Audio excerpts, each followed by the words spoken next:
had gone by, and they knew this by.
Okay, I'm now unmuted. Okay. And your volume's down. Perfect. Thank you. All right, good. Okay, sorry, folks. What we're doing is we're actually live streaming right now to YouTube. And also this will be recorded on YouTube. So if you want to listen to me one more time, you can do this on YouTube for quite a while. And so what they did night after night, since they saw all these same dots in the sky, they started making patterns out of them. This is what we do. It's natural for humans to do that. You do it and you don't realize it when you're driving home and you see the same path every time. It's recorded in your mind. And so they decided to make patterns out of the stars. And they were very imaginative. And so they saw animals and warriors and all kinds of things. And that's how today we've got the constellations. Anybody have an idea of how many constellations are officially in the world of astronomy? Any? Yes? 88. 88. Very good. My next question is going to be how many keys on a piano? That's how I remember. Yes, 88 constellations are officially in the international directory of constellations. So they were very imaginative and they did all that. But then the really sharp-eyed ones noticed that every now and then there was one dot in the sky that didn't behave like the others. It didn't move along. Night after night, it moved, but it moved in a different pattern away from the stars. And then sometimes it would do a loop like that, and then it would go back and continue. That was really amazing to them because everything else was in the same motion. And so, why is it advancing?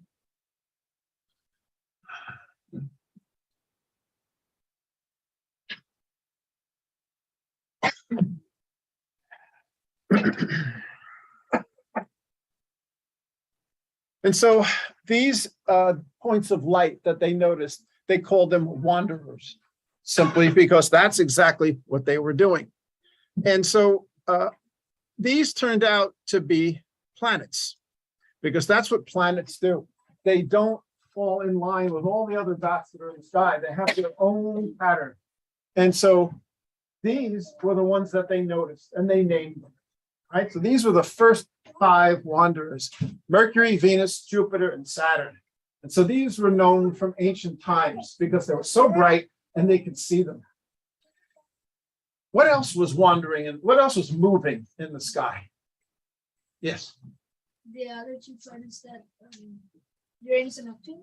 They can't see them with their eyes, so they didn't know they existed. But what can you see in the sky? Stars? No, yeah, the stars, but those didn't move. Yes. The moon. The moon. Very good. The moon was also in the night sky. That moved. One more thing moved in the sky. The sun. Yes, the sun. Right. Very good. You're thinking out of the box. Daytime. Right. Right. So you have the 5 planets, and then now we have the sun and the moon. How many things are up there? 7. What do you think of if I said to you has 7 things? Days of the week. Isn't that interesting? Didn't you ever wonder where those names came from? Days of the week are named for the 7 wanderers. And now here I need you to help me with this, because this is a bit of a stretch for us American English-speaking people, those that aren't. But easily Sunday and Monday is from sun and moon. Saturday is from Saturn. But the other ones are a little bit of a stretch. And that's because, for example, Tuesday comes from the Norse god of combat, which was Tyre, and the god of combat was usually Mars. And so, but their name was Tyre, and that's how we got Tuesday. Mercury became from the German god Woden. That's Wednesday, et cetera, et cetera, et cetera. But all those things have, it's fun to look up, especially for a report if you have to do it at school. Where did we get the days of the week? It's very interesting and fascinating. But that's the 7 days of the week. You know, why didn't we have 5 days, 9 days? Could be in anything. But that's where the 7 days of the week came. And there we have the 5 classical planets plus the sun and the moon. So anytime we talk about planets, yes, we have the new ones that were discovered, like this young man just mentioned. They didn't know about them then. They didn't have telescopes, but they knew about these. And that's how we learned early on about astronomy. So what was the next planet to be discovered after this? Closer to modern times. The next one out. No, Jupiter's on there. Go ahead. Yes, what we now call it Uranus. It's the planet with the unfortunate name. Okay, there's no getting away from that. Okay, my son-in-law loves to jab me. Anytime I tell him I'm going to the observatory, he goes, "Hey, just seen Uranus." So you just stop that. Okay? But anyway, yes. So we call it Uranus now, just to avoid some of the giggles. And but the thing is, here's an interesting thing. Telescopes had just been invented about this time, right? The 1600s, Galileo, he didn't invent the telescope, but he used it. But anyway, telescopes were there. And so William Herschel was a man who was actually a musician, but he also had a fascinating interest with astronomy. And he was working for King George III, not too good for the American Revolution, but, and King George favored him, gave him money, and he got to have a gigantic telescope. And so with this, he started to look at the heavens and see things up close. And then one night, he saw a star that wasn't, let me back up. If you ever see a star in a telescope, it's the most boring thing in the world. It's just a tiny dot. You can't resolve a star with telescopes on Earth, right? You might be able to see different colors, but it's just a dot. And that's what he saw, and he got used to it. But then one night, he was moving it around and just happened to see a disk. And whoa, what was that? And then he tracked it and he saw it did not move with the stars. He had found a planet by accident. And that's how Uranus came to be. He just happened to be looking in the right place at the right time. One interesting note, because he was working for King George, he figured I better honor my boss here. So he wanted to name the planet George. So wouldn't that have been cool, right? Mars, Jupiter, Saturn, George. Has a ring to it, doesn't it? Well, some of the professional astronomers at the time kind of coerced them to name it for another god, and that's how we got the god of Uranus, really, is the way it's pronounced. But we'll take it any way we can. So that's how Uranus was found. And then Neptune. Now, Neptune is the one after that, and that's really, really interesting because really science came to bear. So one of the things they found is that once you've found a planet like Uranus, you could track it night after night. And they had sensitive instruments at the time that actually could measure how it's moving in the sky. And these two mathematicians, Leverrier and Adams from France and England, they were tracking this and making measurements. And they found that based on Newton's laws at the time, that they're not moving like they should. They should be moving in a ellipse, just like the laws of gravity had predicted, but they were slightly off. And they used mathematics to say, there's something else gravitationally pulling on Uranus. What could it be? Probably another planet. And so these both independently calculated where they thought another planet would be beyond Uranus that would be causing this, we call it perturbation, when it doesn't follow the normal path. And so they both told astronomers in their own respective countries. And it turns out that the one in, it was actually in Berlin that listened to one of them. And they were told about the findings. And like in the same night, they trained their telescopes where the mathematician said it would be. And lo and behold, boom, a disk. It was a bluish disk too, as opposed to a greenish disk, which Uranus is. And that's how Neptune was found. So Uranus is found by chance. Neptune was found by mathematics. Remember those for Jeopardy. It comes up every now and then. You sound really good when you find out. So that's how our now 8th planet was discovered and named. Now that brings us up to the 1930s, and the same thing happened. Astronomers measured the orbit of Neptune. It's very difficult to do because the farther you go out, the slower the orbit is, the slower the planet moves. But they measured it as best they could, and they said, we've got the same thing. We've got perturbations in its orbit. It's not moving like it should. So here we go again. They said there must be another planet beyond Neptune. And they started looking for it. And they were looking for it since 1906. If you ever go out to Flagstaff, Arizona, visit this observatory out there. It was built by Percival Lowell, who was also really very, very interested in Mars and to see if Martians were actually there. But also they were looking for this 9th planet.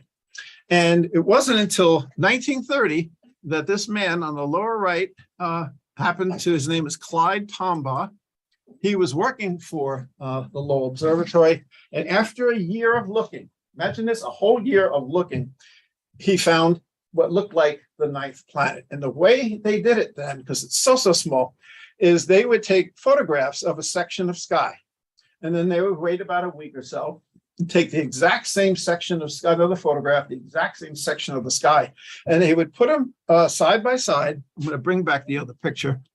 And they would put them into something there on the lower right called a blink comparator. And you can see his hands on a knob. And so it was like binoculars. And he would flip the picture, this one, then this one, and then this one. And that's how he would see if there were any changes in the stars. And so this is an example of when he found it. If you can see where the arrows are pointing, this was on January 23rd, 1930. This was 6 days later. And you can see that tiny dot that arrow is pointing to is not there in that shot. But there's a new dot off a little bit to the right, and that was Pluto. And that's how he found it. And forever, he was famous for finding the 9th planet. Now, Pluto I grew up with Pluto being the 9th planet. And there's Clyde Tombaugh on the left. He was only 25 when he did this. Is Percival Lowell, who did all the funding for the observatory. And this, you can actually go into the New York Times and you'll find an article written about it. And it was funny. When I was first doing this research a long time ago, I was searching the New York Times for when Pluto was discovered, and I kept coming up with nothing. And I said, why is it not showing me? They didn't have a name for it then. So I had to look for a 9th planet discovered. And then I finally found the article. So they printed it as the 9th planet. They hadn't named it yet. But I call your attention to this paragraph. I'll read it to you because it'll be hard.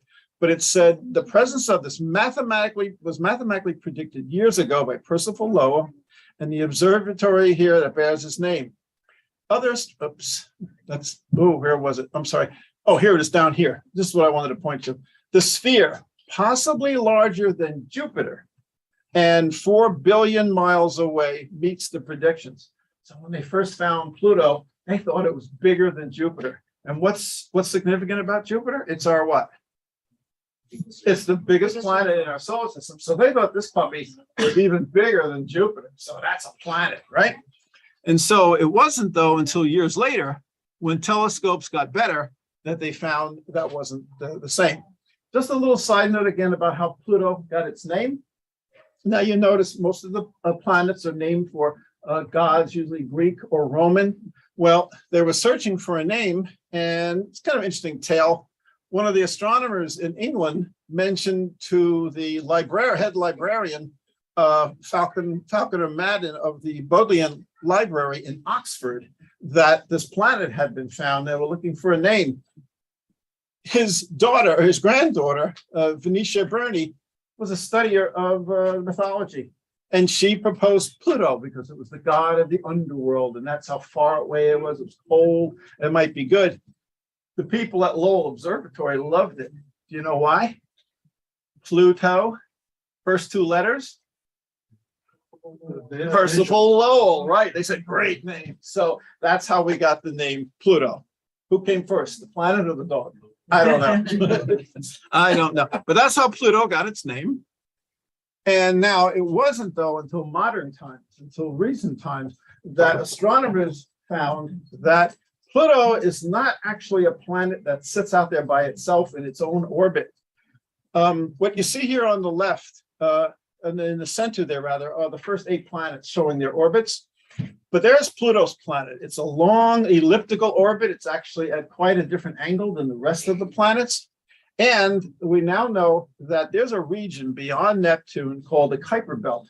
And what it is that's leftover ice and rock that was there left over from when our solar system cooled down and condensed from a solar nebula. Everything was once gas. And then things cooled and made the planets, the stars, the sun, meteors, and things like that. One second.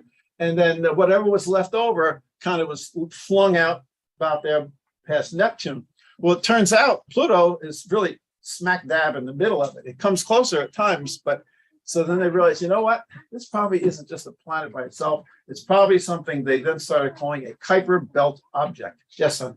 So basically, all the dust over there is basically just the remains of the making the solar system. Exactly. He says that the remains of when our solar system condensed out of a cloud. Yes. And so now they saw that it was really kind of in another grouping. And then they found out more facts about Pluto now with better telescopes, Hubble and whatnot. It wasn't thousands of times bigger than Jupiter. It was only about 1,500 miles in diameter, which is smaller than our moon. And very, very small for what it was thought to be.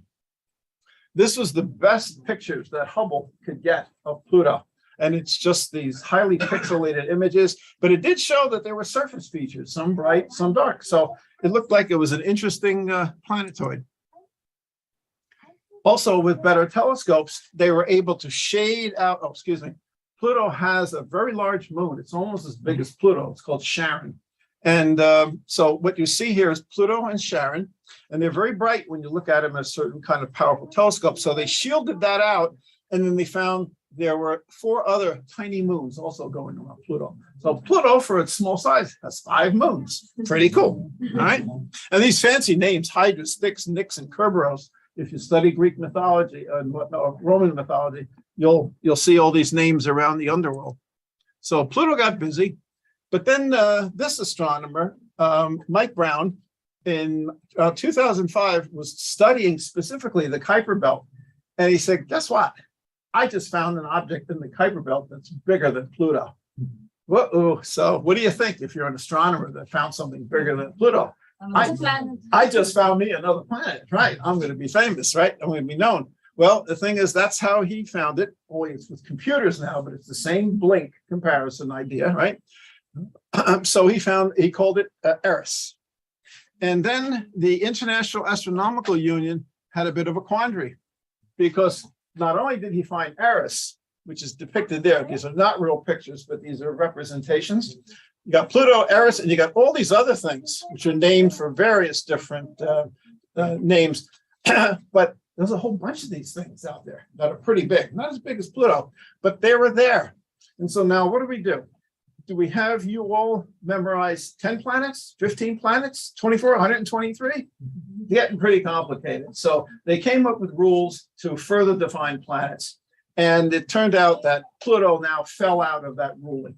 And so because it's with other objects in the solar system, it's not by itself. They said it's now called a dwarf planet. So we officially now have 8 planets and about 5 dwarf planets, and a whole bunch of these other things, which are called Kuiper Belt objects. So it's a busy place out there. People ask me, am I upset that Pluto was demoted to a planet? No, it's still there, and it's still amazing. So that's fine. That's fine with me. So that's what we knew about Pluto up to about 20 years ago. And NASA has sent probes to all of the planets, even Uranus and Neptune with the Voyagers, but no one's ever visited Pluto up close. And so a project was proposed to do just that. Get out to Pluto, not go in orbit, not land on it, but just fly right back by it, take as many pictures as you can, do as much analysis as you can, and find out about this mysterious planet that's 3 billion miles away from the sun. And so the project New Horizons was born. This is the spacecraft that was created. It's a very small spacecraft. They wanted to keep it small and tough because it's going to take, it's 3 billion miles to get out to Pluto. And so they wanted to put it on the biggest, powerful, most rocket that they had at the time and make it go as fast as they could. And then even then, it took 9 years to get there. There's the typical NASA probe with its thermal blanket covering. I call your attention to this black object sticking out the side. And just as comparison, these are the other probes that went out to other planets. This one here, this big one, is going around Jupiter right now. It's called Juno. There's the Voyagers. There's Cassini that went around Saturn, and Galileo, which went around Jupiter. And here's New Horizons over here, this tiny little probe. But it was a tiny probe that did a fantastic job, and it still is. 2006, it was put on the most powerful rocket at the time. Atlas V took off successfully. These are some of the instruments that it was carrying besides a camera. That big dish was for the radio because it had 3 billion miles to cover to get information back. And so it needed as big a radio as they could without overpowering it. And all these other instruments, you can look them up or whatnot, but mainly they do things with telescopes, cameras, and also spectrographic analysis. That's where you can look at the light coming up from the planet, study its spectrum, and you understand what it's made out of. So all those instruments were put on board for that reason. I think the person who, the major designer, had a thing for the honeymooners because some of them were called Alice and Ralph and things like this, but they could do whatever they want as long as they work. And that black thing that I told you about before that was sticking out the side of it, anybody know what that was? Okay, it's got a fancy name. The abbreviation is RTG, but it stands for Radioisotope Thermoelectric Generator, which sounds really, really cool. And what's really special about it is anybody see the movie The Martian? Yeah. Okay, great movie, wasn't it? And pretty factual, right? Pretty factual. Well, there's our hero, Matt Damon, up at the top there. And one of the things he had to do was he had to stay warm when he was driving around the Martian surface. And so what he did is they dug up the radioisotope generator that they had because its job was to make electricity for them. And the way it makes electricity is by thermal decay of radioactive substance. So you don't want to open up this thing. You just want it to decay, heat. You put something called a thermocouple in it that takes heat, turns it into electricity, and you power whatever you're powering. But he wanted it for heat. So he did the craziest thing, but he had to, is he dug it up and put it in the buggy with him so it would keep him warm in his travels. That's him doing it down there.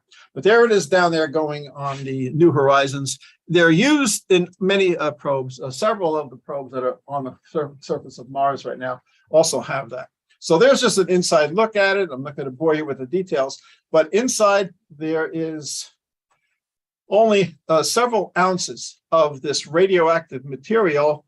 But let me ask you this. Guess what the radioactive element is? Uranium? No. Plutonium. Yes, it's plutonium, which was also discovered around the time that uranium was discovered, and they named it for the planet Plutonium. Little did anybody know they'd be using it to get out to Pluto. So another cool coincidence, I thought. Also, in homage to Clyde Tombaugh, who lived to a very, very long age, but has since passed away, some of his ashes were given to NASA by his family, and they put him in a tuna can. No, I'm sorry, they put him in a nice can there, and they stuck it to the bottom of New Horizons. So Clyde was going to get to pass by Pluto like none of us can. So finally, in 2006, it launched, and it didn't go directly to Pluto because Jupiter was in the way, not in the way, but in between Earth and Pluto. And Jupiter is so big, it has that big gravitational influence. So they aimed it toward Jupiter a bit. And by doing that, Jupiter's gravity pulled on it and made it go faster. And it curved around Jupiter and then head out to Pluto. And they said it took a year off the trip by going by Jupiter like that and getting what we call a gravity assist. And so, but when it went by Jupiter, they also turned on the cameras to test it. The Mission Control Center is in the Johns Hopkins University in Maryland. That's where they controlled it. And they turned on the cameras to test them while they went past Jupiter. They got these beautiful pictures. So the new modern cameras of 2006 were sending back really nice pictures. There's Jupiter in the background. Anybody know what that might be in front of it? Yeah, say it. A moon, yes. And I'll push you more now. Which moon? I'll give you a hint. It's got two letters. Yes. Titan? No, what? Two letter name. Io, right. It's Io, right. Titan is around Saturn. But that's Io. And Io happens to be very close to Jupiter. And therefore, it gets a lot of stresses from the gravity of Jupiter. And it's highly volcanic. And if you look on the North Pole of Io there, it looks like something's going on. Well, they actually caught, as they went by, they actually caught a volcanic plume coming off of Io as they were going by. How's that for a bonus? And so they were zooming by, but there they saw an exploding blast of volcano. In fact, there's even a name for the volcano. It's called Tvastar. I don't know what the derivation of that is. But so they got a nice highlight on the way. And then they turned off the, just listen to the cool video. It has been over 3,000 days since we left Earth. We're now almost 3 billion miles away from home. Out here, where the sun is distant and faint, is a place no one has ever seen before. Pluto and its system of moons, the farthest worlds ever to be explored by humankind.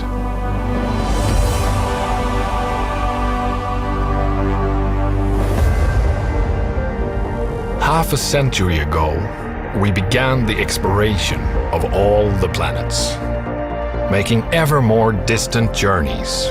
Each new world, from Mercury to Neptune, revealed its own startling complexity, character, and unimagined beauty.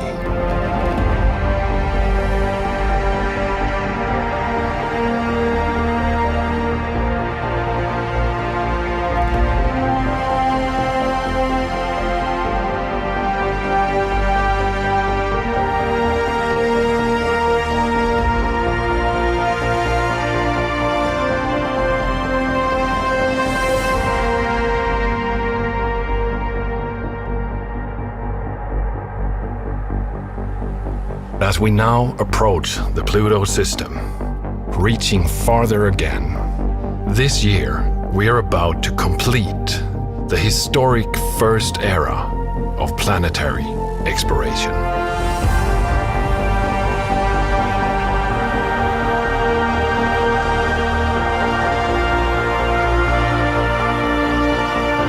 Who knows what wonders await us at these new horizons.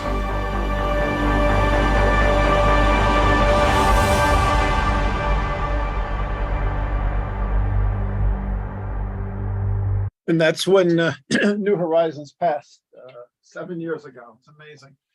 Beautiful video, though. I thought it really encompasses finding all the planets and how they got the name New Horizons.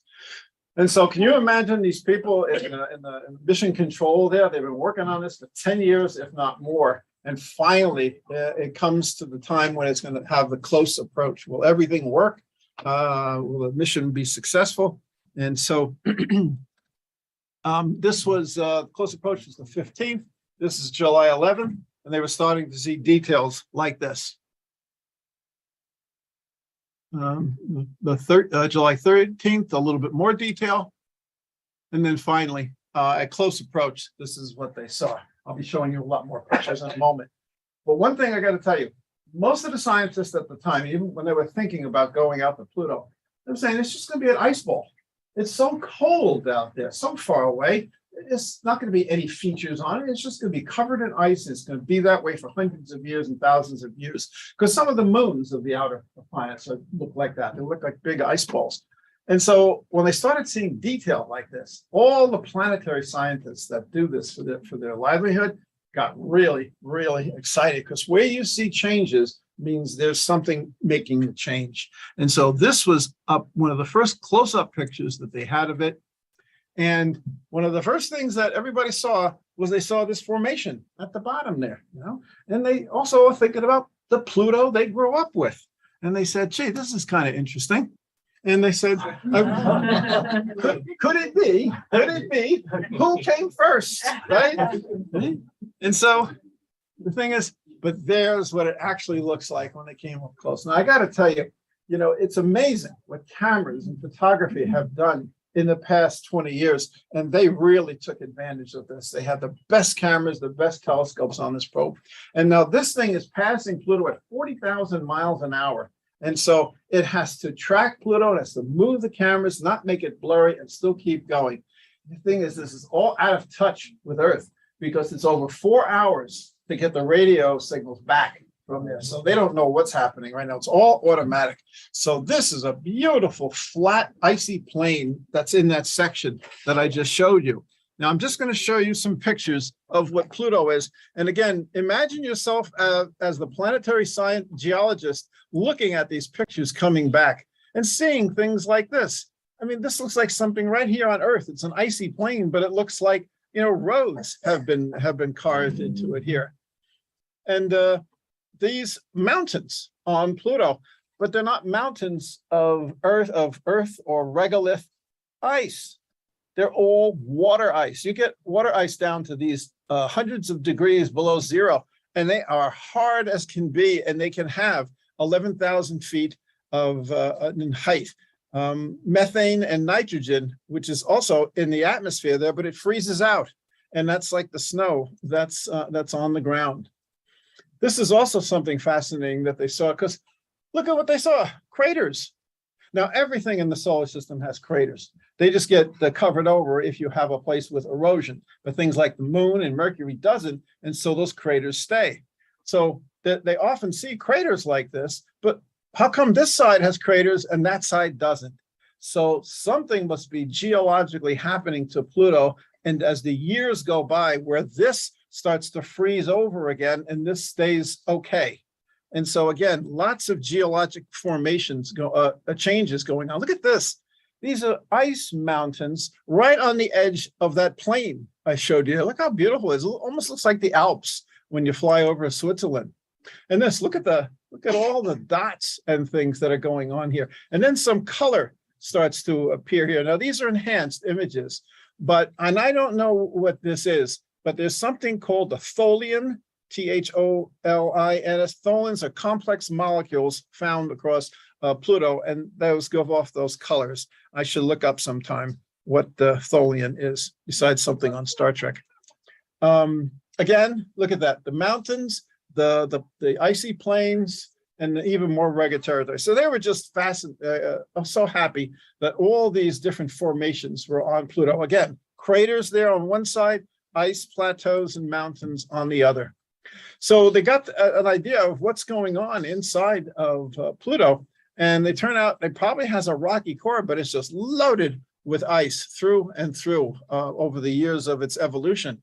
I think recent reports that I've read have said that there may also be a subterranean ocean on Pluto, an actual liquid ocean deep down. Question for you. What would heat up the internals of Pluto to make water melt? Yes, miss. The sun turns into a red giant. Okay, that's a star. That's correct for a star, but not for a planet. Okay, that's okay. That's for a star. But it's same thing here with Earth. Why is our center of our Earth molten and hot? Now, some of it's from the creation of the Earth. It's left over, but not everything. What causes heat inside a planet? I kind of hinted at it before. Yes? Oxygen. What? Magma. Yeah, magma is the product. Magma is liquid rock, but that's okay. But what's heating it? Radioactive. Yes, radioactivity. Right, there's that radioactivity again, right? Uranium, plutonium, and all those elements are in the periodic table because they were there at the creation of the universe with the Big Bang. All the elements were created out of stars, including radioactive ones. And so when a planet formed, you have a process called segmentation. and differentiation, excuse me. And that's where all the heavy stuff falls down to the center of the planet. That's why we have iron and nickel in the center of Earth. It's heaviest, but also the heavy radioactive elements, and they decay over time and they release heat, and we've got heat. So they think Pluto might have the same thing. It may have some heat in its core, and it may have water. What do scientists say? If you find water, there's a chance of life, right? Not kangaroos and rabbits, molecular life, but something. So it's just amazing what's possibly out there in our solar system. Many parts of Pluto, now that they found that it has all these different terrains, they've named it for many different people. There's Tomba Regio for Clyde Tomba, all kinds of other things. There's, well, anyway, all kinds of things for different people. And this is a beautiful shot of how accurately they commanded the New Horizons probe, because you've got 5 moons that are orbiting Pluto, and it's on its side compared to the Earth. So the New Horizons went on that red line right through, and they made it go right between the moons and Pluto and then beyond. And so they threaded the needle perfectly like that. But because they're really smart scientists, they took advantage of the fact that they were going to see the other side of the moons and the other side of Pluto. By the way, this is Pluto's large moon, Charon. That's what it looks like. Nothing too exciting. Kind of looks almost a little bit like our moon. But these are the best pictures they could get of the other 4 moons. Charon's at the bottom there. It's pretty much they're like asteroids that were just captured by the gravity of Pluto, because there's lots of leftover rock and rubble in our solar system. But this is leaving Pluto and then looking back at it. They're so clever, these scientists. They arranged it so that the sun was behind Pluto. And so what is it going to light up? The atmosphere around Pluto. There's where spectroscopy comes into it. Again, they could measure the light coming out. They look at the spectrum and they analyze it, and they found out it was pretty much nitrogen. And so they figured out the atmosphere of Pluto, as small as it was, but all because of a cross between engineering and science. It's amazing. Just some more parting pictures as they were leaving. Look at that texture. You can see a little bit of the color again in there. And now it's actually going way past Pluto, but you can see the mountains there in the center, ice mountains again. But what some other scientists and meteorologists love is that they can see the layering of the atmosphere as they were moving away. And that told them many things too. And I just enlarged the center there because I think it's so cool. On those mountains, look how big those mountains are. And as you get closer and closer, and finally as close as I can enlarge it, but it's just like you're flying over it in an airplane over in Europe. Amazing. So some of the facts that they've now verified about Pluto: it takes Pluto almost 250 years to go around the sun. So that's a big birthday when you have that many years. It's almost 4 billion miles away from the sun, but it's small. It's only 1,500 miles in diameter. The moon, I think, is around 2,200 miles in diameter. So this is tiny little fella all the way out there. So New Horizons went 40,000 miles an hour past Pluto, took all these pictures. Remember that big radio dish you saw on it? Guess how long it took New Horizons to send back all the images? 16 months. 16 months, because it had a low speed rate. You remember dial-up? Beep, boop, beep, beep. Yeah, that's pretty much what it was like. They didn't want to build too big a radio, too powerful a radio, took too much weight, too much power. And so they said, we got all the time in the world. And so it slowly transmitted all the pictures back. So a year and a half later, they got the whole data set. It's all online. You can have fun seeing it. But they found that they got a perfectly good spacecraft. The RTG has given it power for another 20, 40 years. What are we going to do? And so they turned to the scientific community and says, is there anything else out there that we might be able to fly by and take a picture of? And all the telescopes of the world and in space were looking out in the Kuiper Belt to see if there was anything in the vicinity. And of course, they found something. They found an object. They didn't know exactly what it was, but astronomers call things by numbers when they first discovered them. So it was called 2014. That's when they found it, MU69. And it was some kind of an object that was visible enough to telescopes and close enough for a slight course change with New Horizons for it to pass it. But it was going to take 4 years to get there. And so it had nothing else to do. So they set the course, and this is what they came by. They came upon this object. That's the best picture that they have so far. And this is a great example of what happens in the early solar system and what still happens out in the Kuiper Belt. Gravity of objects tend to slowly bring things together, and they tend to merge. And that's what you see here. 2 objects that were out in the Kuiper Belt, and they slowly came together and they stuck together. And this is how planets are formed. And more happens. But there's a great example of it. It's been renamed to Arakoth, which is a tribe in Virginia, where they're from. And but anyway, it's 22 miles long, and it's great for, again, planetary geologists to understand more about the formation of our solar system. So it didn't stop at Pluto. There's the latest and greatest picture that they have of it. You can see all these details. And to us, it looks like 2 rocks, but scientists, they love this stuff. So in conclusion, there's New Horizons, I found this beautiful place called Pluto. And one of the things that maybe the youngsters here can look forward to is maybe taking a vacation on Pluto and enjoying those mountains and the beautiful icy terrain to have a good time out. So I love the name, a small planet that's big on fun. Okay. All right. So with that, I say thank you very much. And for all the youngsters here, please, if you want a career in space technology or space exploration, there's no such degree just for that. You do what you enjoy now: biology, engineering, science, math, health, culture, whatever it is. Do the best you can in school. And when you graduate, look at the NASA want ads, look at the college want ads. If they're exploring a planet or they're building a probe, they may be looking for someone like you. So you never know, the possibilities are limited. Thank you very much.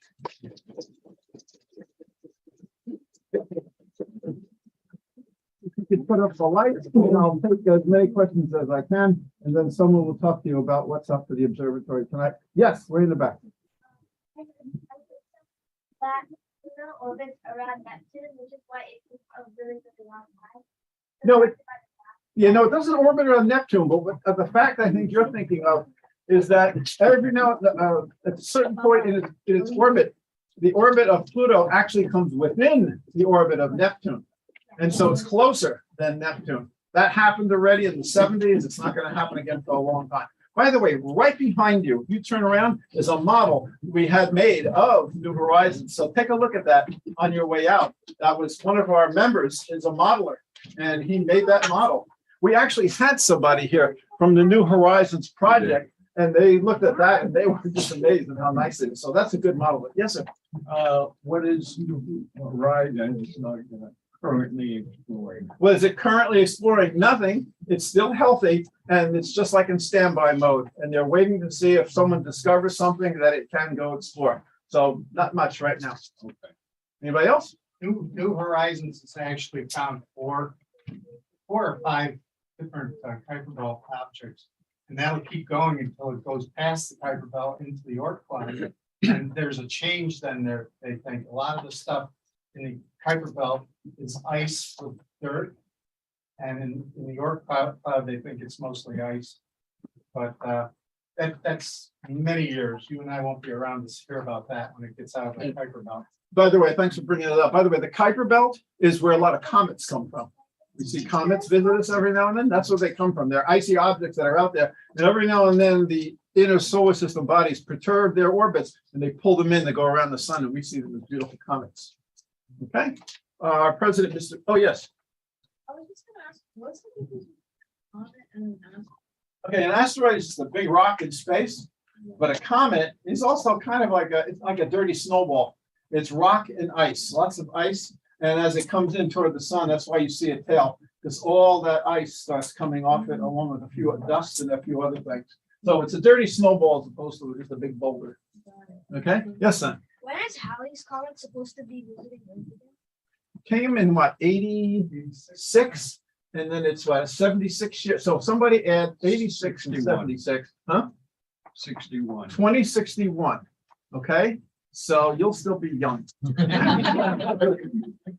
All right, very excellent questions. I'll stay by here if anybody else has any more questions, but our president, Mr. Roselli, would just like to address you. Thank you for being here. It's wonderful to see so many young people. They are our future for sure. The New Jersey Astronomical Association is a nonprofit organization. We are not funded. We have as of this month, we have over 311 members that support the organization because they choose to join NJA. We offer you the same. Please consider joining us. You can go to our website, njaa.org, and you can join. And this evening, we have a wonderful opportunity. Paul has done many presentations. You can see the breadth of his knowledge, and his ability to communicate with everybody here. We also have a staff of over 70 people. Gentlemen in the back, it says NJAA staff. None of these people are paid. They're doing it because they love astronomy. They love working with the public, and we love having you here. We do ask if it's at all possible. There is a donation box in the back. Please, he has his hand up right over the donation box. Please consider making a donation so that we can continue our mission at NJA, which is to educate everybody in the science of astronomy. So have a wonderful night. Thank you for being here. Telescopes open. What are we doing this evening? I have one point. This is really neat. Right here on this wall. Over here. These look like Hubble shots. Right? Oh, these were taken. Seeing so many. Every single one of these photos, even the small planet photos that you see there, every single photo on this wall was taken by our members. Every one. And it involved long hours. And you'd be surprised too. You know, when I was a kid, you had to get as large a scope as possible, and you had to try to track it, and you try to keep it on target for 45 minutes, and it was a different world now. But some of these shots, what you told you, 100, 200 images stacked. Yeah, multiple images, but more importantly, and as important, is there's some of these images at 20, 30, and 40 and 50 hours in the making. It's not simply putting up a camera and going clip. So they use telescopes, they have mounts that track the stars, and every night after night after night for many weeks sometimes. Even between seasons, they come back next year when it's there and they'll continue shooting it. If you go to our website, you click on our YouTube channel, all of our presentations are streamed. One of the sessions that we did a few months ago was all about the photographers that took all these pictures. So they show you the telescopes and they show you how they were made, if you would. So I invite you to do that. That event was what inspired John here to curate and put this whole wall together. This is You know, it's really, it's brand new. It's a wonderful addition. And it's changing because a variety of members are working on other projects. We also will have, you'll see a few, there was one fellow, Steve, who I spoke to him already. I wanted him to put together something to keep track of Kuiper Belt object. He discovered this Kuiper Belt object, and it has some information. We'll get that on the wall. It's amazing. It's amazing what the folks are doing here. And this is just one small part of it. So enjoy these. These are Hubble. These are our members. They're even better. Yeah. Yeah. All right. All right, so different things are going on. It's not real dark out yet, believe it or not. And so there's nothing really that much to see through the telescope upstairs, but there is another observatory in the back. So I suggest that some of you go outside into the back, see what that telescope is doing there. Some can go upstairs to just see what our big telescope looks like. Mosey around, look at things. So just spread around for a while. And if you stay here while I get started, there may be some objects to see in the sky. Just to mention what's on the other side of the building. The ham? Yeah. Going on. Thank you, Keith. You may see a monstrosity on the side of there, a huge, giant pole with a big antenna on the top. Some of us are amateur radio operators. We call this nerdvana, but anyway, we're amateur radio operators. We communicate with the world. And once a year, we have a weekend where we set up in a remote location with